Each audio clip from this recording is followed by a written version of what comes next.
E olha só, a gente fala tanto de relacionamentos, né? Que já trouxemos vários temas aqui em relação à pandemia, o quanto esses relacionamentos tiveram que se estreitar, tiveram que se adaptar, porque todos ficaram em casa, pais e filhos, e foi em muitos momentos alguns, sabe, algumas rusgas, alguns problemas, porque todo mundo saía, ia para a escola, ia para o trabalho, voltava, todo mundo jantava junto, era parte da diversão. Mas ficar 2 anos juntos foi difícil, porque os pais já não estão entendendo mais a cabeça dos filhos, os filhos não entendem mais os pais. Isso não é de agora não, é de muito tempo, mas ficou mais acirrada essa rusga com a pandemia. E nós hoje vamos receber com muito carinho a Bruna Rodrigues, que é psicóloga e fundadora do Instituto Diferentemente, e nós vamos falar sobre a adolescência, o quanto essa adolescência vem se mostrando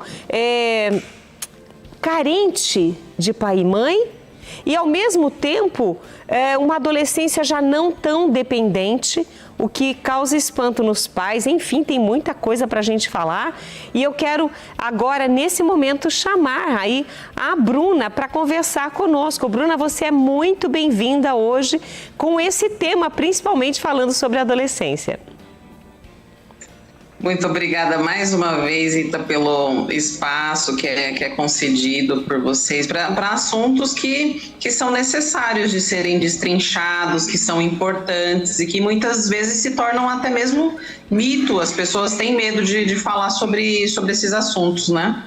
Olha, você sabe que quando nós temos aqui na Igreja Católica, aqui na Associação do Senhor Jesus, a reza do terço, e quando tem um dos mistérios que a gente medita, o menino Jesus, quando ele se perde da caravana, ele não está nem com o pai e os homens, e não está nem com a mãe e as mulheres, né, que os filhos ficavam com as mulheres, e aí a Maria procura com os homens, não acha, volta, não acha nenhum dos dois, e eles voltam, andam 3 dias para chegar em Jerusalém novamente e encontrar o menino Jesus.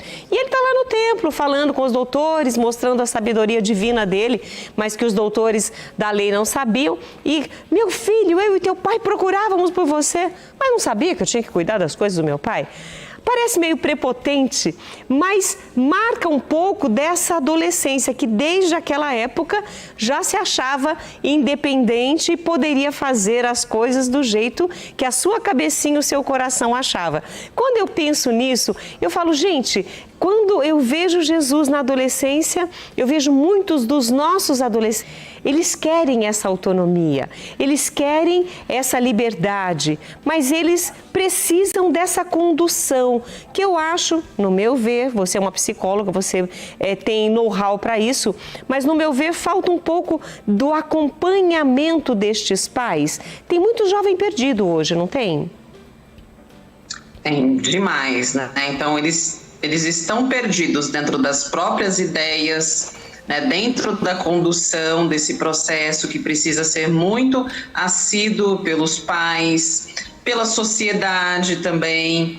Então, eu costumo dizer que essa fase da adolescência é uma fase de conflito naturalmente, porém, nos últimos tempos a gente tem vivido, como você bem colocou, conflitos que vão além daqueles comuns que a gente tinha, né, que eram relacionados às mudanças corporais por conta de hormônios, né, que estão à flor da pele. Então são crianças que não são mais crianças, mas que também não são adultos ainda. Então existe um conflito em relação a essa autonomia que não existe, as relações. Então é aquele momento onde eles começam a se encontrar com outros adolescentes, entender, né, o que é uma paixão, o que é um amor.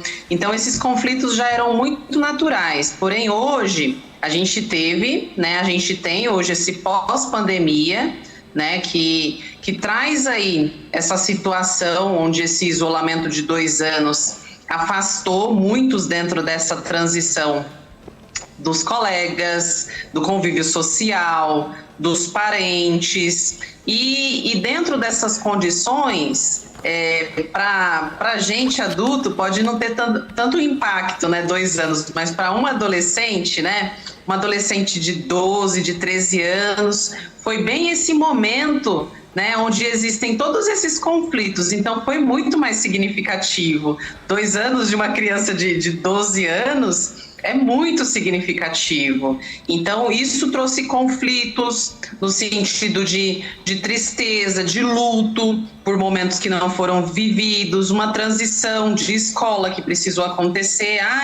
Eu estava ali numa série, agora eu fui para uma outra escola, mudei de escola, perdi amigos, uma transição que aconteceu de casa, uma separação dos pais que tem acontecido, e são coisas que nos últimos anos a gente vem acompanhando muito.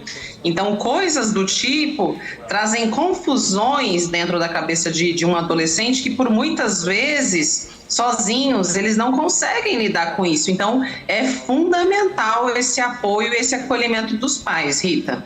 E muitos deles, você falou de perder os amigos porque mudou de escola, mas a ausência física dos amigos nesse período da pandemia também, com certeza, fez muita diferença, porque eles não conseguiam, muitas vezes, encontrar os assuntos e o relacionamento com os pais e não tinham os pares de idade e de cabeça para olhar nos olhos, rir e conversar.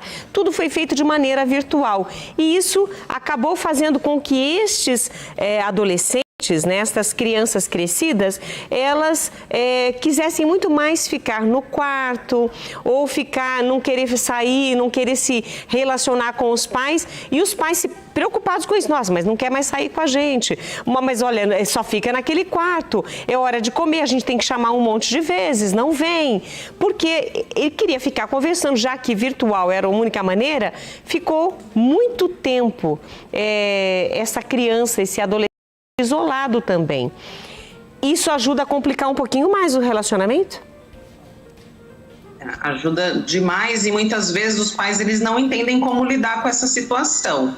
Por muitas vezes esse comportamento ele foi naturalizado e até mesmo reforçado pelos pais, porque quando a criança está em casa, o adolescente ele está em casa, para o pai é bom, ele está ali, ele não está saindo, você não tem preocupação quem são as outras pessoas com quem ele está se relacionando, os ambientes pelos quais ele está. Porém, esse lugar onde as crianças estão, né, os adolescentes, dentro do quarto, isolado, também é um lugar que dá muita possibilidade para ele dentro da internet. E esse isolamento faz a gente, né, dentro do contexto clínico, muitas vezes levantar hipóteses do tipo: ele está com dificuldade de sair muitas vezes do quarto dele por conta de uma síndrome do pânico, por conta de uma ansiedade, por conta de uma dificuldade que ele está tendo de lidar com um ambiente diferente, de conviver com pessoas, de fazer atividades que sejam diferentes dessa. Então, a gente tem tido hoje muitos casos, muitos relatos de adolescentes, muitas vezes, que aparecem na escola, com esses sintomas de síndrome do pânico, que estão tendo dificuldade de se relacionar com as outras crianças e não entende que isso tem relação com uma baixa autoestima, com uma ansiedade, com um medo alterado. Então, alguns comportamentos eles foram tão naturalizados pelos pais que os pais não estão conseguindo ver as problemáticas que estão existindo por falta dessa interação social, Rita. Então, é isso que a gente levanta essa alerta. Não é comum essa falta de convívio social dos adolescentes. Não é comum ter medo o tempo todo de fazer as coisas e de interagir com as outras pessoas. Então, esse tipo de comportamento precisa ser visto com bastante atenção, Rita. E quando você fala ser visto com bastante atenção, eu imagino que, sendo desta área de psicologia, buscando o entender da mente, dos sentimentos, do que move aquele ser, né, seja ele adolescente, adulto, seja quem for, né, porque vocês não fazem essa seleção a não ser por especialidade, mas você entende que esse adolescente, se tiver um psicólogo, se tiver um profissional para ajudá-lo nesse período, nesses seus conflitos internos em que eles não querem compartilhar com os pais, mas também amigos, eles não querem se abrir. E isso vai ficando muito fechado dentro deles.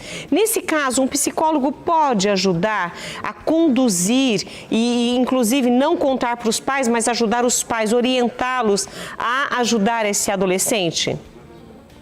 Sim, ajuda bastante, Rita. E dentro desse contexto, muitas vezes com as crianças, com os adolescentes, o que a gente tem que fazer? A gente tem que intervir com a família. Por quê? Porque se a família está naturalizando, é porque ela não está enxergando determinadas coisas que estão acontecendo.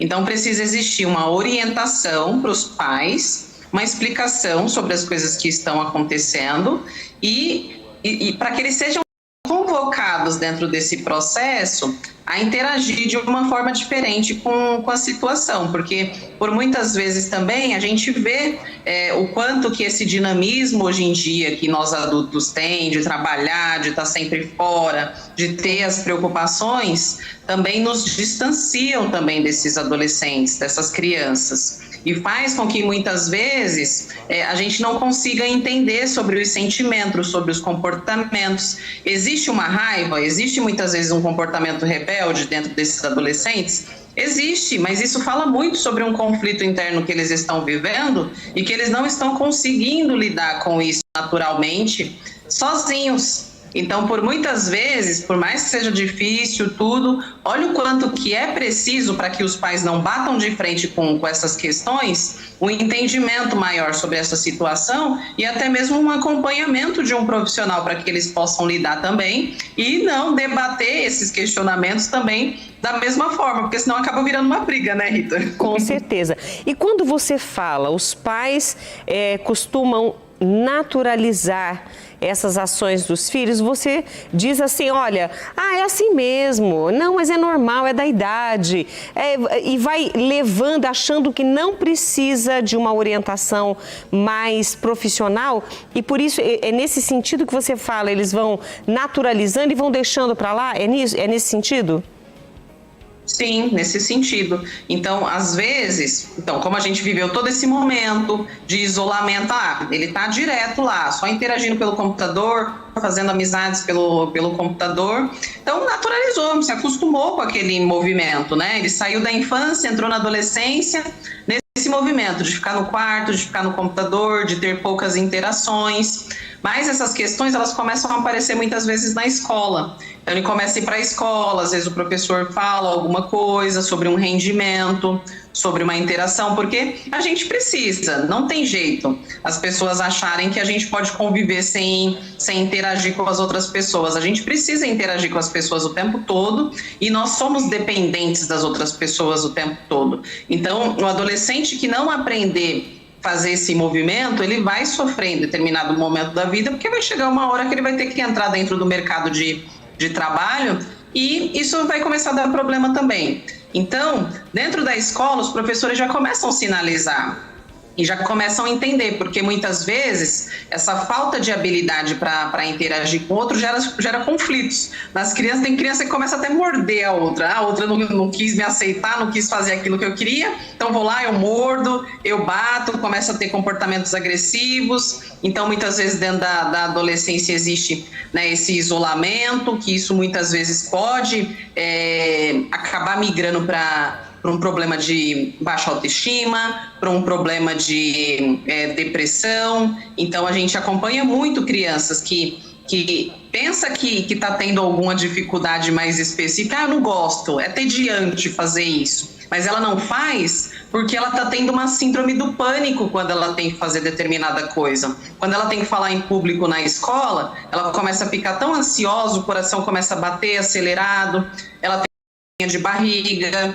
ela tem fortes dores de cabeça e ela acha que o que ela tem é eu não gosto de interagir com pessoas. Não, ela está tendo um sintoma que está fazendo com que ela se comporte daquela forma, fazendo com que ela não consiga interagir de forma eficiente com aquelas outras questões questões. Então, o autoconhecimento muitas vezes promove na criança essa oportunidade também, essa oportunidade dela entender o que de fato está acontecendo.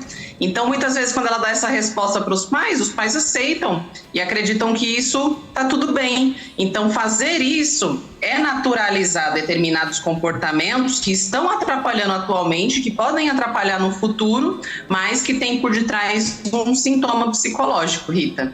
Olha, fica aqui o alerta, essa nossa conversa é uma conversa séria, nós precisamos dar um olhar mais carinhoso, mais preocupado, mais interessado para os nossos filhos, para as crianças e adolescentes da nossa vida, e hoje a nossa conversa aqui fez isso, deu esse alerta, esse start que a gente espera que as pessoas aproveitem a nossa conversa para trazer para dentro da sua casa e fazer com que muitos desses problemas sejam sanados. Bruna, eu quero agradecer a tua participação comigo. Muito obrigada por estar conosco. Mais uma vez, representando como presidente aí do Diferentemente, trazendo esses assuntos relacionados a comportamentos, mas principalmente essa convivência tão necessária que deve ser saudável. Obrigada. Agradeço mais uma vez, Rita, a oportunidade e para os pais se abrirem aí para essas questões de ajuda, viu, Rita? Porque as crianças e os adolescentes, eles estão hoje em dia com a cabeça muito mais aberta do que os pais. Então, quando eles pedirem, gente, abre o coração para eles, viu? Então, obrigada mais uma vez, Rita. Eu que agradeço, Bruna. Conversamos aqui com a Bruna Rodrigues, psicóloga e fundadora do Instituto Diferentemente. O nosso tema de hoje foi adolescência. Não é só uma fase de rebeldia. É isso aí. Obrigada mais uma vez, Bruna.